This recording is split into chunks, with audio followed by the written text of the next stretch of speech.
Tengan muy buenas tardes. Les damos la más cordial bienvenida al primer ciclo de webinars Desarrollos y nuevas tendencias en automatización de procesos productivos en la agroindustria, organizado por AgroSeller, nombre que nace de la iniciativa aceleradora para la valorización de la industria agroalimentaria en un mercado global, financiada por el Gobierno Regional del Biobío a través del Fondo de Innovación para la Competitividad y ejecutado por la Universidad Andrés Bello, sede Concepción. Este evento se encuentra inserto dentro de un ciclo de webinars denominado AgroIntech 2020, que AgroSeller desarrollará durante este año. Asimismo, lo invitamos a seguir nuestras redes sociales en Facebook, Instagram, Twitter y LinkedIn y comentar con el hashtag WebinarsAgroSeller. A continuación, presentaremos el video promocional de nuestro programa que resume los principales hitos de AgroSeller.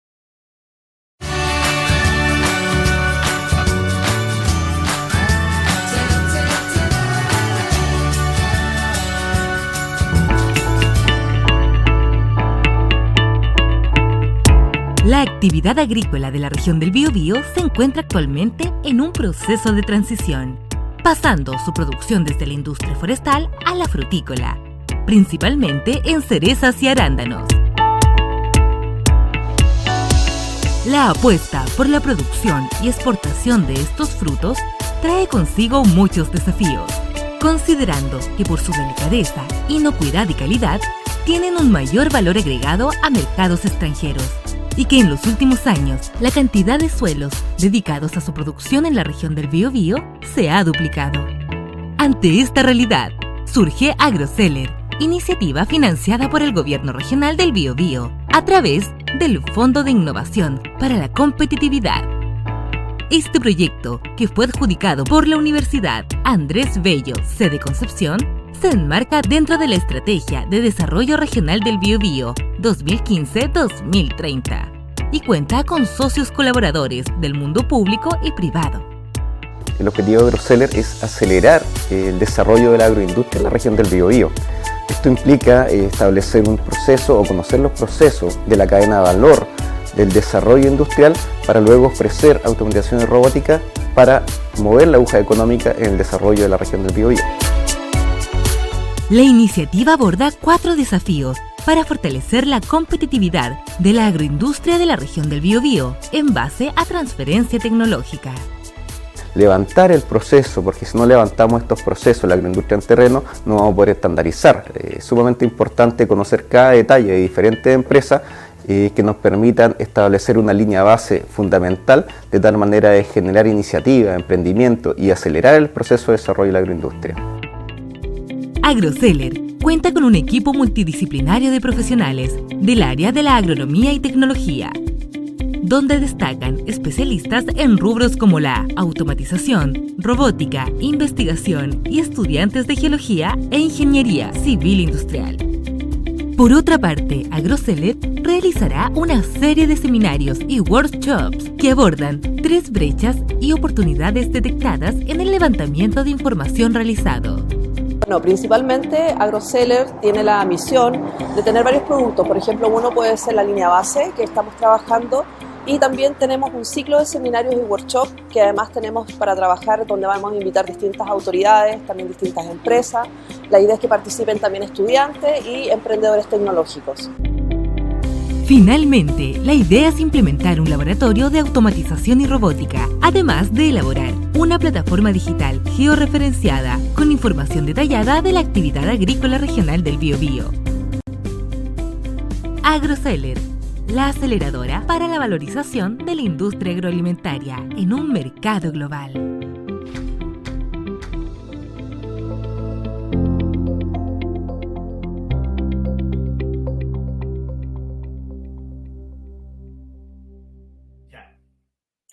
Para comenzar, damos la bienvenida a Gabriel Gatica, quien es gerente general de Artificial, gerente de innovación, desarrollo e investigación de Chibam e investigador de inteligencia artificial del Instituto Nacional de Investigación y Tecnología Agraria y Alimentaria INEA, quien nos expondrá Agroinformática, una visión integradora al desarrollo tecnológico en el agro.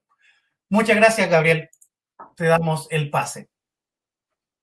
Ya. Hola a todos, ¿cómo están? Bueno, como adelantó Raúl, esta es una presentación, parte del seminario webinar, y particularmente vamos a hablar de lo que es agroinformática.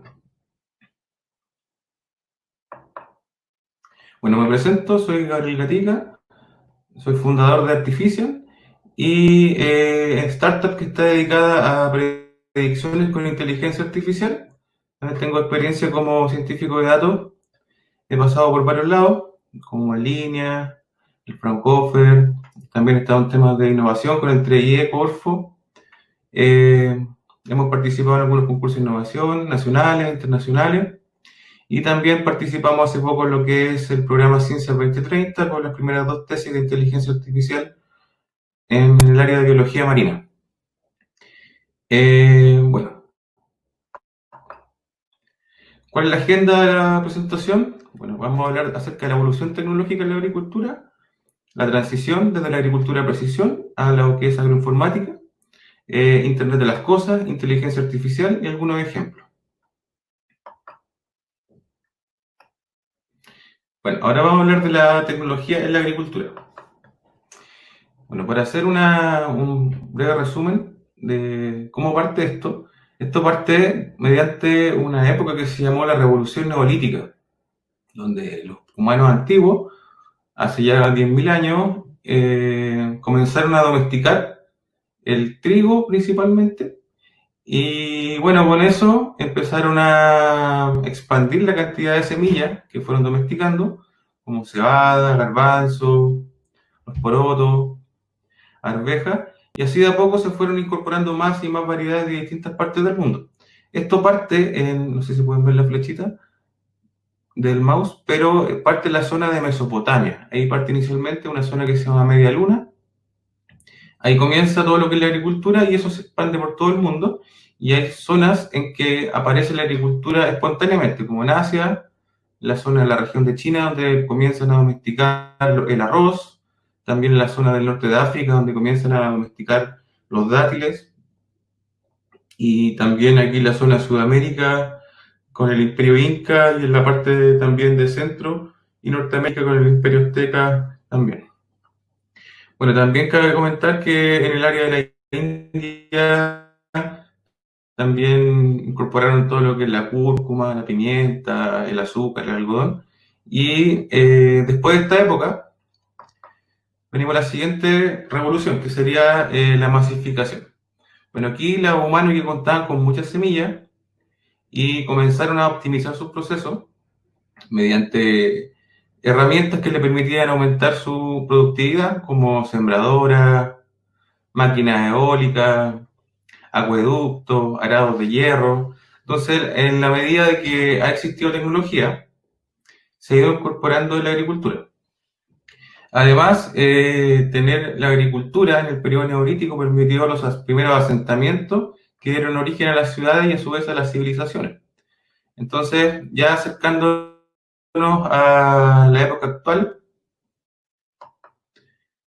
se comenzaron ya con avances tecnológicos modernos, como el arado de acero, que lo inventó John Deere en el año 1837. Luego comenzaron los estudios genéticos de la teoría mendeliana. Después viene el descubrimiento del amonio, con lo que surge la fertilización a escala industrial en Alemania.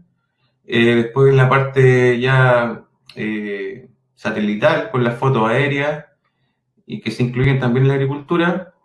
Después comienzan los cultivos híbridos, y ahora ya tenemos ya lo que son plantas y semillas genéticamente modificadas.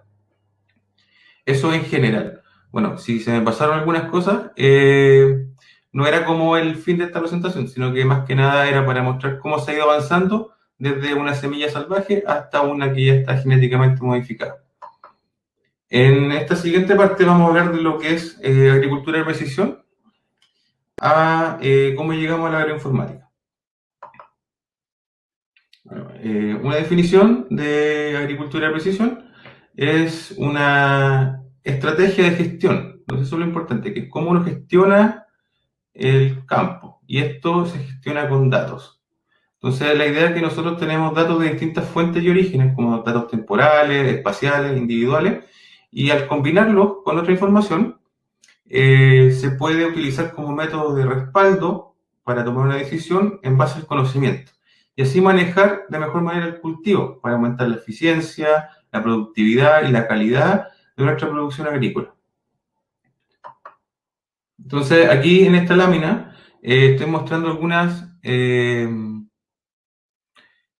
imágenes que indican una herramienta típica de la agricultura de precisión, que también se ocupa bastante en agronomía, hasta en geografía se utiliza, que es el famoso NDVI.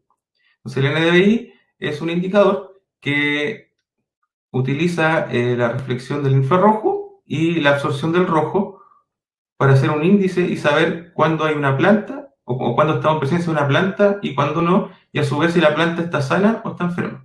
Por ejemplo, acá abajo en la esquina inferior izquierda aparecen unos árboles de color blanco. Eso se ve blanco porque la planta refleja normalmente lo que es el infrarrojo para no sobrecalentarse. Y ese fenómeno también funciona de manera inversa con el color rojo, como lo pueden ver arriba a la izquierda, que la planta absorbe mayoritariamente el color azul y el rojo para la generación de clorofila. Esta curva acá se llama la curva de absorbancia de la luz par de la planta.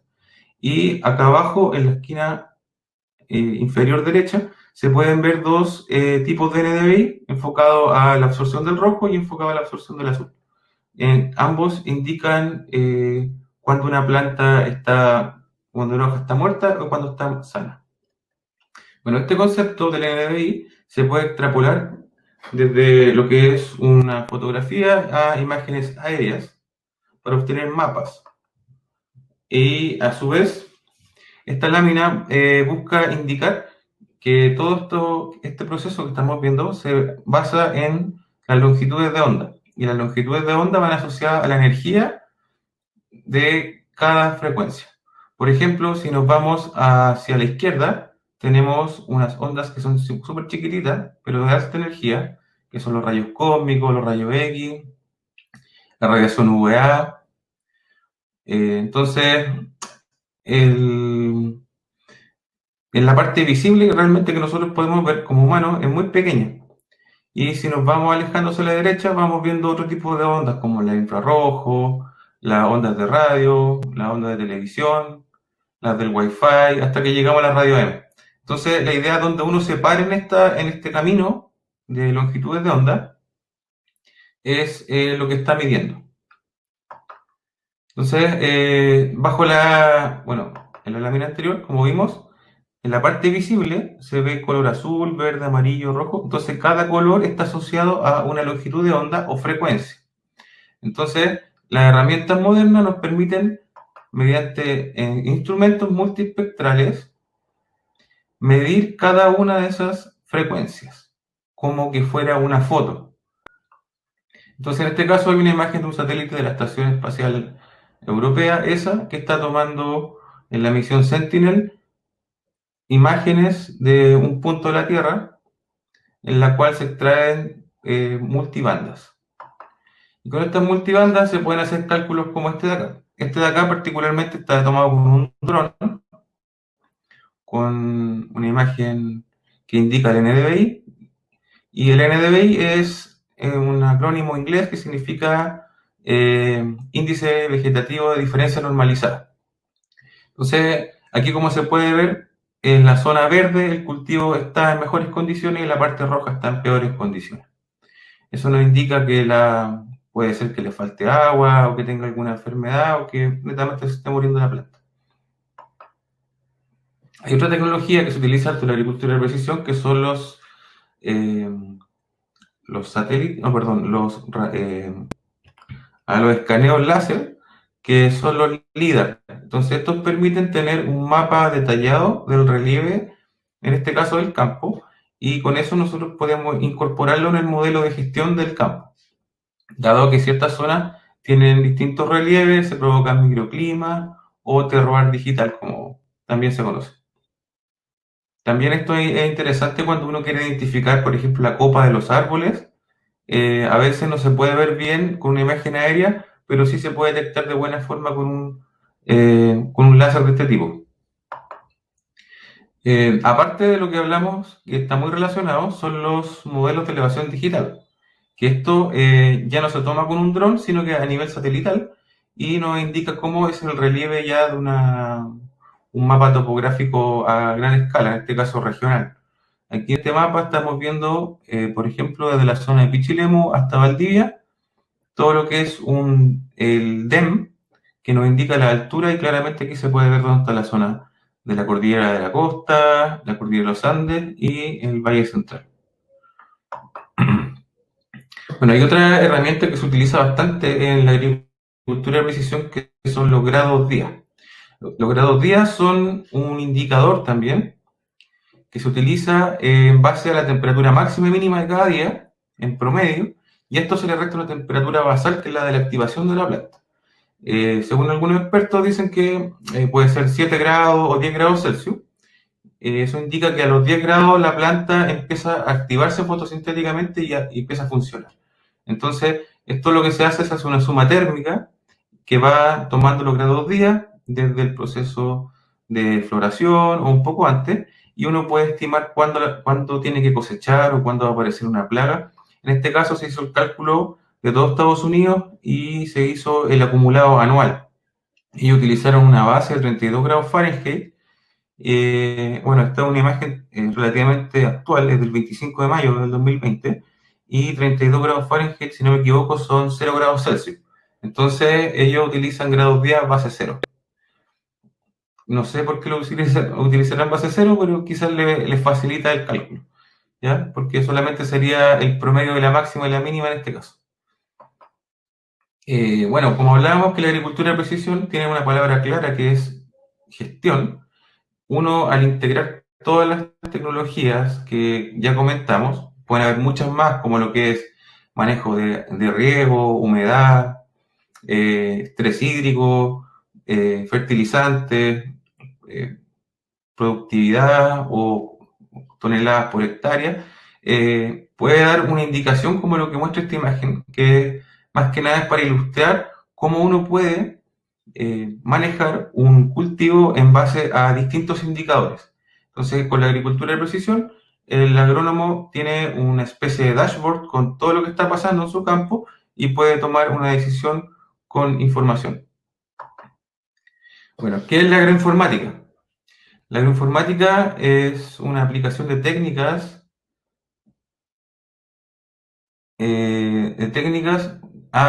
se ve medio raro aquí la presentación, o sea, como que se pegaron todas las palabras. Bueno, entonces, en resumen, esto es aplicar las ciencias de la computación y el conocimiento científico para innovar y expandir los horizontes de la agricultura. Entonces, aquí aparecen en lo que es ciencia de la computación, y se puede hacer una analogía como partimos en el tema del trigo, se empezó a domesticar hace 10.000 años, y después, en la siguiente oleada, se empezó a optimizar con la tecnología que tenían en ese momento, que era la época de los metales. Entonces, aquí como ya no trabajamos con metales, sino que trabajamos con datos, se incluye todo lo que es datos. Entonces ahí entra programación, inteligencia artificial, algoritmo evolutivo, sistemas expertos de soporte, sistemas satelitales, sistemas SIG, series temporales o cualquier información que nos pueda servir. Entonces, eso más que nada lo que es la agroinformática, es incluir todas las técnicas actuales de computación para mejorar el proceso e innovar en la agricultura. Como hablamos de la revolución de la agricultura, también es bueno hablar un poco de la revolución industrial, dado que nosotros estamos ocupando herramientas tecnológicas actuales. Entonces, la primera revolución industrial era en base a lo que es steam, que sería el vapor de agua.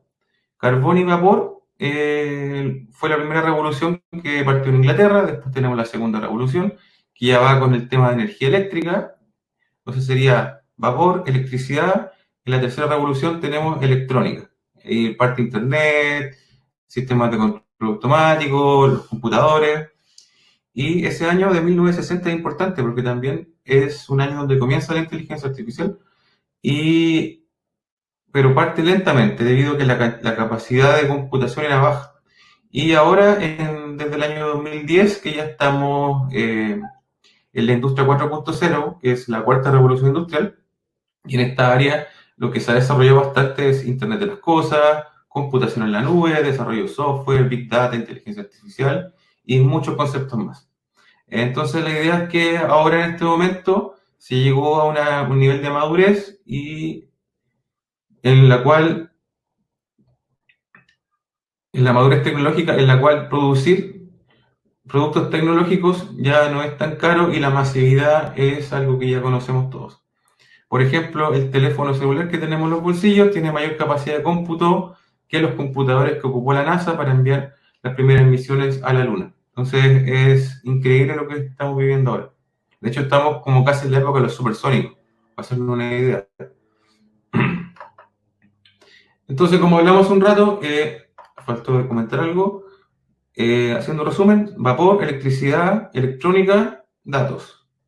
Entonces, como estamos en los datos, actualmente los datos son el nuevo petróleo. Entonces, haciendo una analogía, me gustó poner esta lámina porque hace una analogía interesante que si la inteligencia artificial fuera la electricidad, el IoT sería nuestro sistema nervioso.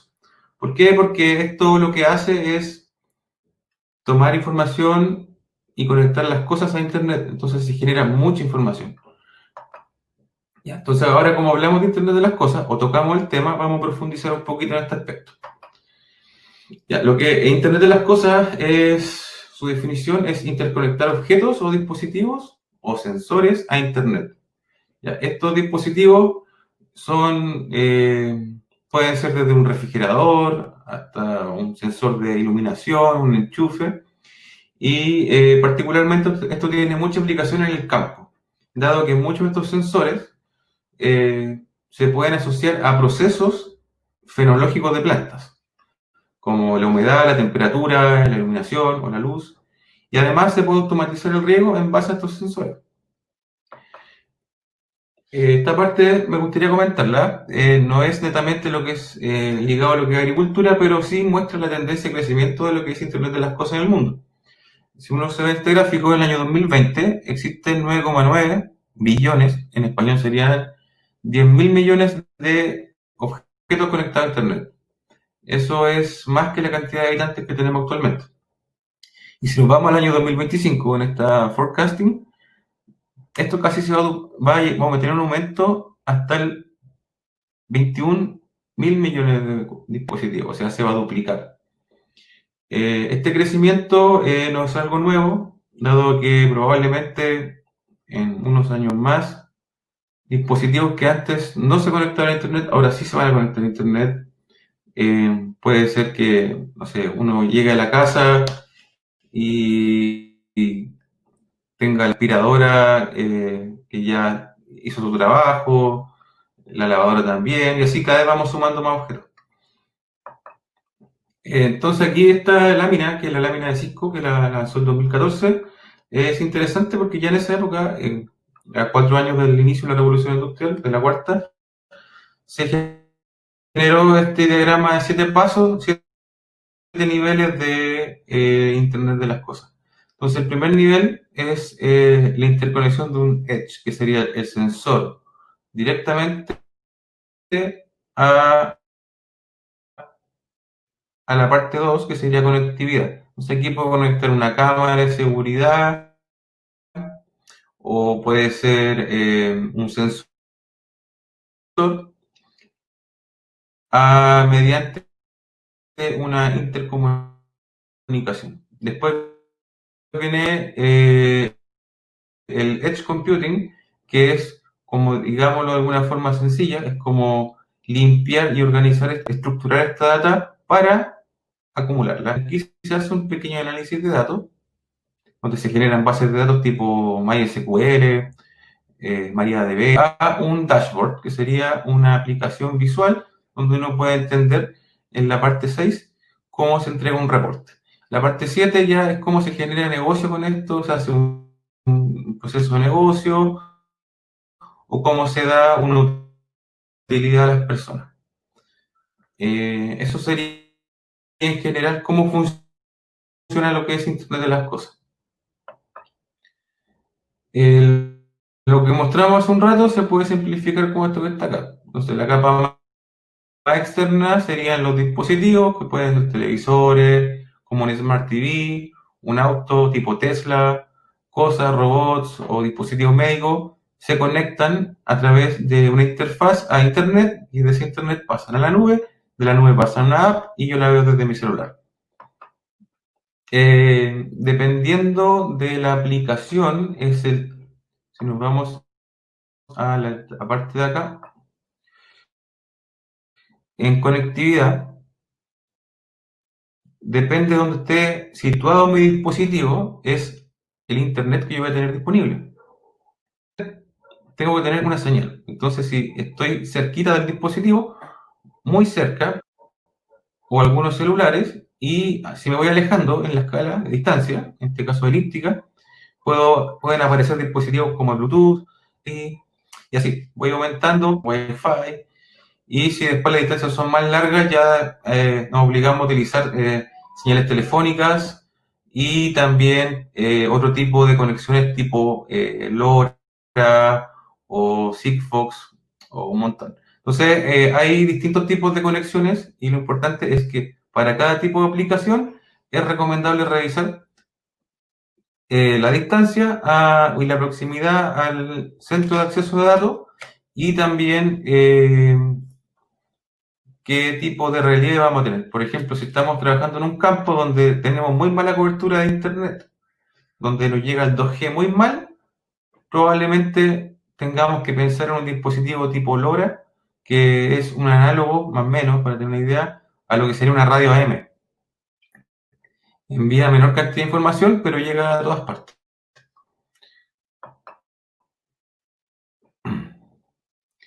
Aquí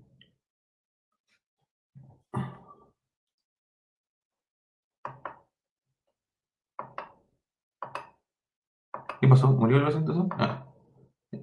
Bueno, esta lámina no se ve, entonces quizás no le importa. Ya.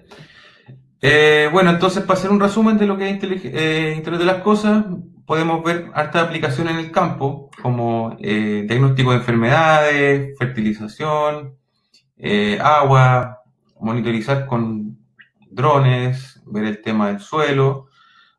Y esto es interesante porque me preguntaron el lunes cómo esto se puede aterrizar un poco a lo que es el agricultor más chico. Entonces, porque esto como que se ve que es muy caro. Pero, a ver si justo la lámina que no está era la que había que mostrar. Bueno, en esta lámina, entonces, lo que salía era un Arduino y un Raspberry Pi que se montaba una imagen solamente de cómo poder montar un sistema IoT como por $20, una cosa así. Ya, entonces vamos a ver inteligencia artificial, que es como va a ser un poquito el foco de esta presentación. Entonces, lo que es inteligencia artificial, haciendo una analogía de todas las otras definiciones, lo que realmente el concepto es una máquina que imita las funciones cognitivas del humano. Así como la biónica imita lo que son funciones motrices, esto es como tratar de hacer pensar como el humano. Entonces, la idea es que si uno puede hacer percibir, razonar, aprender y resolver problemas a una máquina, estamos en presencia de lo que es inteligencia artificial. Hay un formato estándar que se llama el test de Turing, que se utiliza para verificar si la máquina realmente se comporta como un humano, pero para las aplicaciones de agricultura no es necesario llevarlo a ese nivel de abstracción, más que nada para resolver problemas. Entonces, si el sistema interpreta los datos y aprende, es el foco de la inteligencia artificial, al menos para la aeroinformática. Entonces, aquí DARPA separa en tres áreas o tres evoluciones de la inteligencia artificial. Entonces le pone, según su concepto, the first wave, como la primera oleada, donde aquí lo que se podría tomar el perceptrón de Rosenblatt o se podría tomar los primeros modelos de inteligencia artificial que funcionaban para cosas muy particulares. Por ejemplo, va a decir si esto es blanco-negro o aplicaciones muy sencillas. Después viene la segunda oleada ya que viene un poco más poderosa con los soportes de máquinas vectoriales, ADA Boosting, que ellos ya sí pueden percibir y aprender de mejor manera. Entonces, la primera etapa era como replicar el razonamiento del humano, y aquí aprende pero no razona mucho. Y en la última etapa, en la que estamos actualmente, la inteligencia artificial se convierte en un agente, y el agente percibe y aprende del ecosistema, puede generar abstracciones y razonar. Entonces, ya estamos avanzando bastante en lo que es esta etapa. Una parte interesante de lo que es inteligencia artificial son los datos, dado que sin datos no existe inteligencia artificial. Entonces, si tenemos malos datos y no somos estrictos en eso, vamos a tener un mal día. Y de hecho vamos a perder el día. Dentro de lo que son datos, generalmente uno se demora como un 80% del tiempo en dejar una base de datos en buenas condiciones, que esté óptima para el trabajo de aprendizaje, ya sea supervisado o no supervisado. Bueno, aquí aparecen como los 21 errores más típicos al generar bases de datos, como errores sesgados, que no tienen claridad en el negocio, que utilizan solamente software libre. Hay un montón de imágenes, por ejemplo, data silos, que es interesante, que en un computador tengo un dato y en otro no, lo tengo todo centralizado, normalizado. Si gustan ver esto más en profundidad, probablemente después comparten la presentación y lo pueden revisar uno a uno. Entonces la idea es, el concepto de esto es que si los datos están malos, todo lo que viene para adelante no nos sirve. Entonces, una vez superados los datos, aquí uno puede clasificar la inteligencia artificial actual en dos segmentos principales, lo que es el Machine Learning y el Deep Learning. Entonces, a continuación les voy a mostrar algunas diferencias entre lo que son esos dos tipos de técnicas. Más a continuación. Bueno, entonces esto de aquí es se llama el Hype Cycle, que es la escala de tecnologías de la empresa Gartner, que indica cuánto tiempo se demora una tecnología en tener ya economía de escala.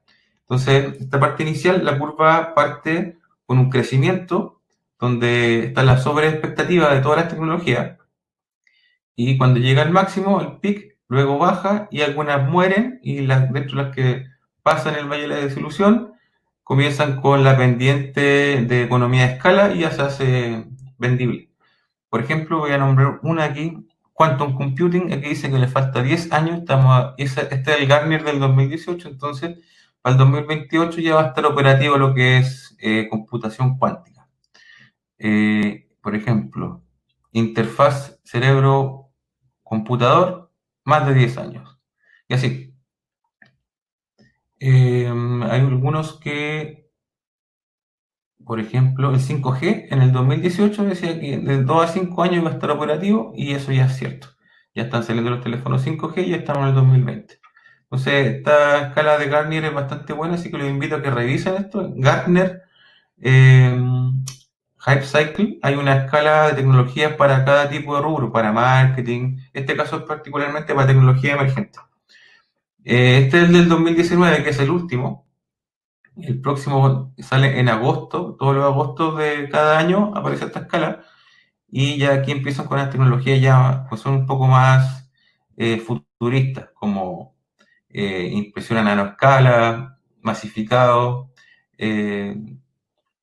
a ver, pero cosa súper rara aquí, los biochips, hay algunas cosas que ya están como medio activas, que son por ejemplo, las GAN. Aquí dice que son las redes generativas adversarias, llevan como un par de años más o menos de moda, pero aún no están consolidadas totalmente. Entonces, si uno se fija aquí, hay un montón de cosas que puede ir revisando. Esto de aquí que dice Low Earth Orbit Satellite System, que sería satélites que orbitan a baja escala, a baja altura, van a estar liberados de 5 a 10 años, y eso también va a ser cierto, dado que ya se están haciendo los primeros estudios. Bueno, aquí pasamos a la parte de ejemplo de aplicación, pero me extraña un poco que no aparecen algunas cosas que... ya bueno. Bueno, por aquí se puede compartir pantalla, parece, así que no habría problema. Y algún ejemplo de aplicación es... este ejemplo de aplicación es enfocado a lo que es una cadena de valor. ¿Cómo podríamos integrar muchas cosas en un campo? Por ejemplo, imágenes satelitales, visión por computadora, de cámara, espectrales, sensores LIDAR, puntos GPS de alta precisión, los RTK, uso de software especializado, aspersores de precisión, brazos robóticos, todo información que uno puede generar se lleva a un análisis de datos y ese análisis de datos se lleva específicamente a lo que son, o en este caso, los cultivos, para optimizar lo que es la mano de obra, el equipamiento, el riego y la protección de los químicos, porque al optimizar todo también disminuyó y mejoró el uso de los agroquímicos. En algunos países ya están funcionando algunos tractores que hacen el trabajo sin humanos, trabajan automáticamente, tienen una precisión del orden de los centímetros, que es mayor que la de un ser humano, y trabajan 24/7. Entonces se puede completar una cosecha en menor tiempo sin depender del ser humano. También hay procesos que son semi-automatizados, es donde la máquina te va guiando. Entonces la persona no necesariamente tiene que manejar, pero puede estar supervisando y en caso de emergencia lo puede maniobrar manualmente. Lo que es el uso de drones ya está masificado, se convirtió en una economía de escala, tener un dron ya no es algo imposible. Entonces uno puede hacer monitoreo del campo, ver plagas, analizar el NDVI y otros indicadores que uno puede generar. Lo que hablamos delante de los satélites de baja órbita es un proyecto que es privado, que está por parte de la empresa SpaceX de Elon Musk. Ya en mayo de este año, me parece que el primero, lanzó sus primeros satélites, no recuerdo el número bien, me parece que es del orden de los 60, que ellos están orbitando la Tierra a baja altura, y la idea es que con esto nosotros podamos tener internet a través de un mesh, de una malla, interconectando todos los puntos de la Tierra a internet. Entonces ellos probablemente sean el mayor proveedor de internet del mundo, entonces ya todo lo que son los protocolos de interconexión del internet de las cosas, como los tipos de redes LoRa o los Zigbee, ya no van a ser necesarios porque uno en cualquier parte del mundo va a tener acceso a internet, entonces va a poder tener un campo inteligente conectándose a esta red Starlink.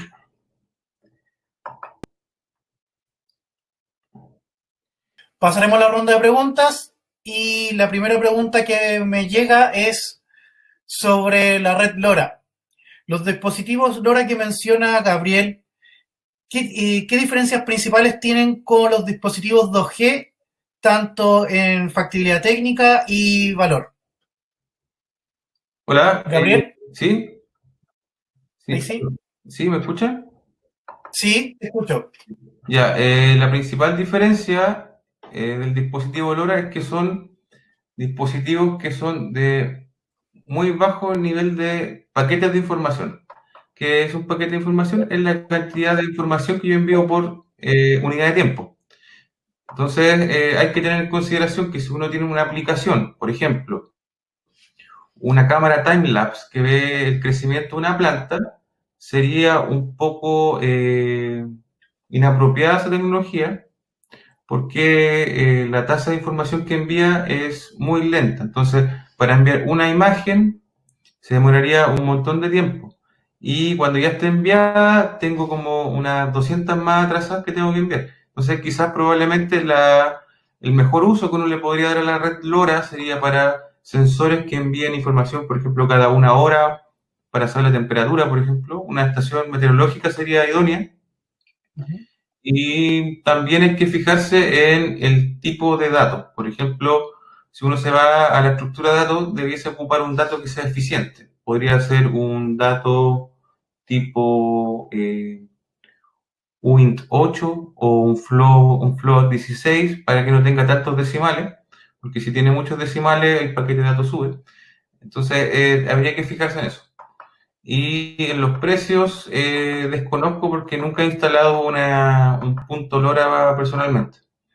Pero sí lo que puedo indicar es que no creo que sea tan caro, dado que es una tecnología que ya es madura y ya alcanzó lo que son las economías de escala.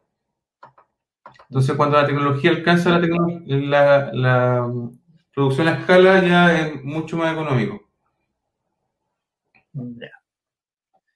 Aquí también me mencionan referente a lo mismo. Entonces, ¿tú recomiendas la tecnología LoRa para una startup tecnológica? Depende de lo que hagan ellos. Por ejemplo, si están trabajando, bueno, con agricultura, sí, siempre. Pero depende de qué es lo que buscan. Pues si, por ejemplo, dicen ya vamos a trabajar con imágenes satelitales, no es necesario trabajar con LoRa porque el LoRa está enfocado a la interconexión de un dispositivo de Internet de las cosas. Entonces, eso es importante saber. Una startup de tecnología no tiene por qué utilizar LoRa necesariamente. Otra cosa, si en su campo le llega 2G, les recomiendo que utilicen el 2G. LoRa en el caso que no tengan internet. Ya. Y si tienen 4G, mejor aún. Ese es el tema. Es cuando uno no tiene conexión a algún punto, es más factible ocupar este tipo de tecnología. Ok, muchas gracias. La tercera pregunta ya. Si tienen más preguntas, yo estoy a punto. ¿Sí? Gabriel, parece que tienes problemas de audio. Ahí sí. ¿Sí? Me llega la última pregunta, que es a base del LiDAR, ¿ya? ¿Existe algún sistema para el muestreo más eficiente que un LiDAR? Me imagino que es con la toma de imágenes 3D Más eficiente. más eficiente que un LiDAR. Bueno, lo que pasa es que hay que definir lo que es eficiencia. Ya, eficiencia generalmente se utiliza es un concepto que se basa generalmente en la energía. Entonces, energéticamente los láseres son eficientes porque es un haz de fotones que son organizados en un eje. En este caso sería un eje horizontal o axial. Siempre los láseres son eficientes, pero no sé a qué se refiere exactamente con eficiencia. Puede ser también que quisiera en base a alguna aplicación particular. Por ejemplo, hay láseres que también funcionan para medir relieves, que son microscopios de barreo electrónico, que funcionan con otra tecnología, pero eso lleva a una escala nanométrica. Entonces, yo creo que antes de decir qué es más eficiente, habría que definir en qué escala estamos trabajando, si es escala del orden de los centímetros, de los metros o los kilómetros. A veces para ciertas aplicaciones no es necesario tener una escala tan pequeña porque se hace poco eficiente el cálculo de datos.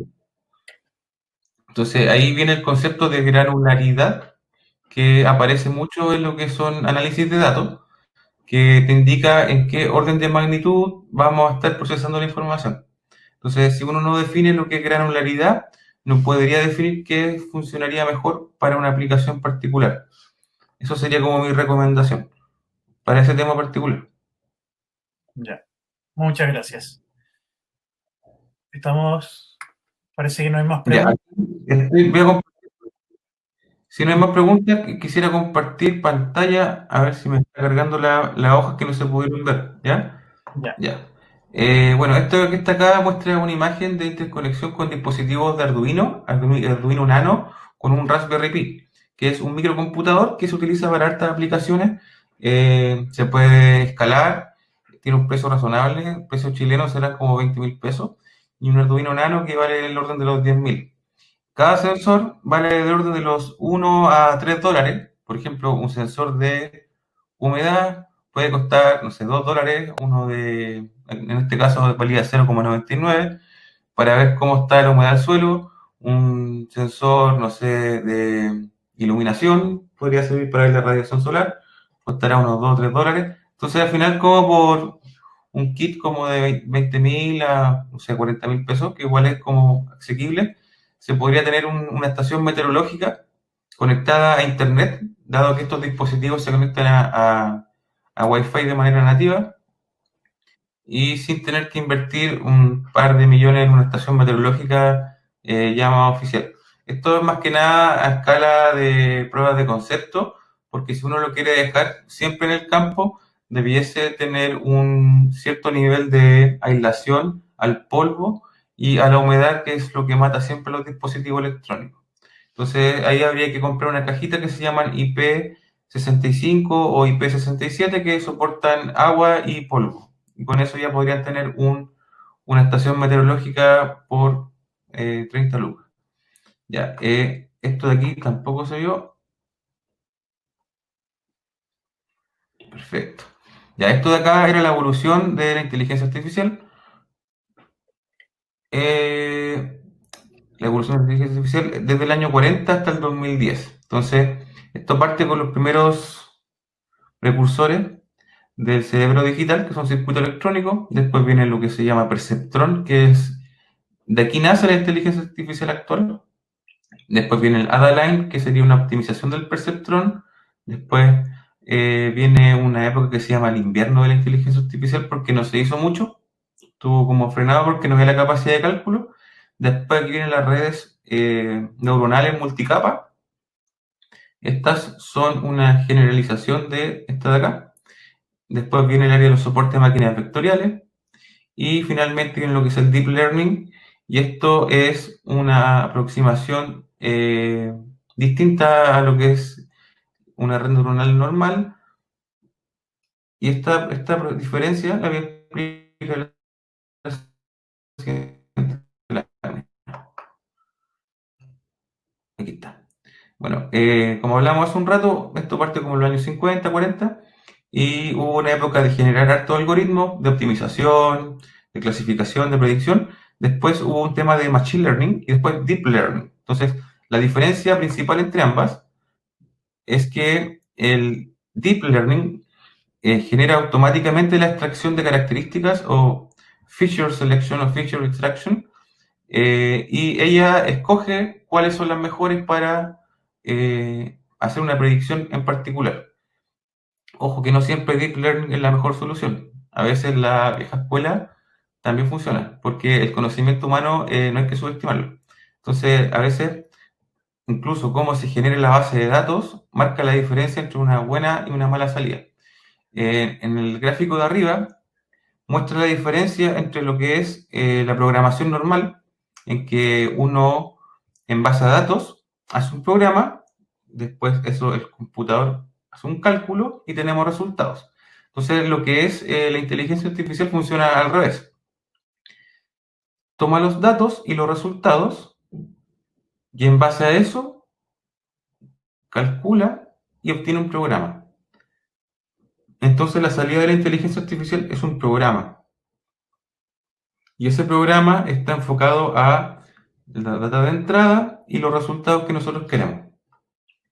Las distintas como ramas del Machine Learning se separan generalmente en tres áreas grandes, que sería el aprendizaje supervisado, el no supervisado y el reforzado.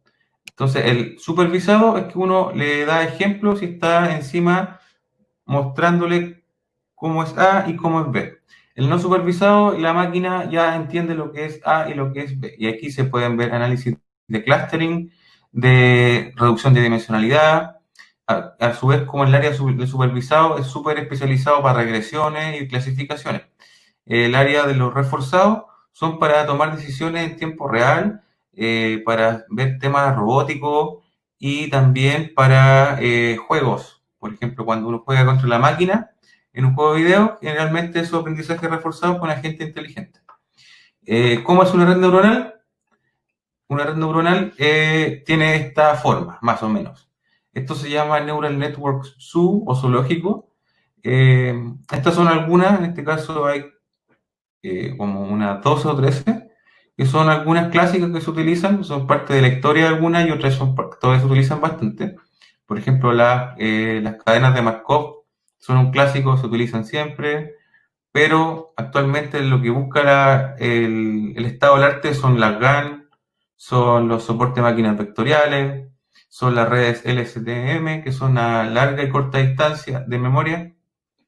Está la red recurrente, la RNN, que son interesantes. Está la máquina de Boltzmann, que fue famosa en los 90. no sé, hay un montón de combinaciones, entonces cada combinación que se genere da un resultado diferente. Entonces, por ejemplo, aquí si uno se fija, cada puntito de color tiene un propio programa adentro que calcula un óptimo de su área. Entonces, cuando sumo todos los óptimos, tengo una salida. ¿Qué otra cosa faltó en la presentación anterior? A ver si está por acá. No parece que eso era lo que faltaba, ¿no? A ver si hay algo por aquí. No, ahí creo que estamos con todo. Entonces, la idea era mostrar esto un poquito de acá, como aclarar que la inteligencia artificial, al final de cuentas, su salida es un programa y eso es lo que lo diferencia de la computación tradicional. Entonces, se pueden a veces obtener programas que son muy, muy distintos a lo que un humano podría programar. Por ejemplo, hay un juego que se llama AlphaGo, un algoritmo de inteligencia artificial que aprendió a jugar al juego Go y sin conocimiento humano, el AlphaGo 0, superó al mejor campeón del mundo de Go de Corea del Sur. Hay un documental de esos Netflix, si lo quieren ver, se llama Parece que AlphaGo, y que habla un poquito de cómo se hace este trabajo. Parece que no hay más preguntas. Si queda alguna pregunta en los mensajes, nosotros la hacemos llegar al relator y la responderemos a la brevedad. Bueno, agradecemos su presencia en este primer webinar. Queremos agradecer sus preguntas, así como también las respuestas de Gabriel al público asistente. Esperemos que hayan quedado resueltas todas sus dudas. Agradecemos su presencia nuevamente a este primer ciclo de webinars, desarrollo y nuevas tendencias en automatización de procesos productivos en la agroindustria, organizado por AgroSeller, iniciativa financiada por el gobierno regional del Biobío, a través del Fondo de Innovación para la Competitividad y adjudicado por la Universidad Andrés Bello. Quedan cordialmente invitados para nuestros futuros seminarios, los que publicaremos en nuestras redes sociales y página web www.agroseller.cl. Muchas gracias y hasta una próxima oportunidad. Gracias, hasta luego. Chao. Chao.